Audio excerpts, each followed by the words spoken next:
Bonjour tout le monde. Cette question demande l'état d'oxydation du P dans le HPO4 2-. Pour commencer, on sait que la molécule en complet a une charge de -2. Donc, tous les états d'oxydation additionnés ensemble doivent donner -2.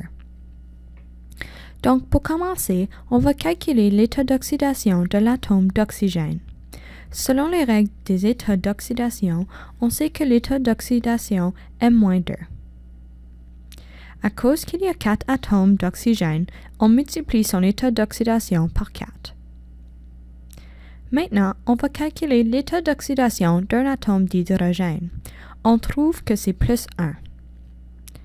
Maintenant, on additionne les états ensemble afin de calculer ce qui reste pour le P. Donc, on trouve que les états d'oxydation additionnés ensemble égale à -7. Donc, on doit trouver un nombre pour aller de -7 à -2.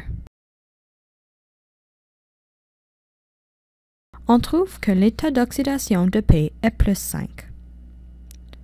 La deuxième question demande qu'on trouve l'état d'oxydation du S dans le HSO3-. Pour commencer, on sait que la molécule en complet a une charge de -1.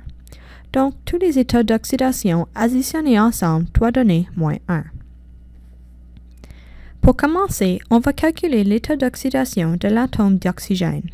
Selon les règles des états d'oxydation, on sait que c'est -2. À cause qu'il y a 3 atomes d'oxygène, on multiplie son état d'oxydation par 3. Maintenant, on va calculer l'état d'oxydation d'un atome d'hydrogène. On trouve que c'est +1. Maintenant, on additionne les états ensemble afin de calculer ce qui reste pour le S. Donc, on trouve que les états d'oxydation additionnés ensemble égale à -5. On doit trouver un nombre pour aller de -5 à -1.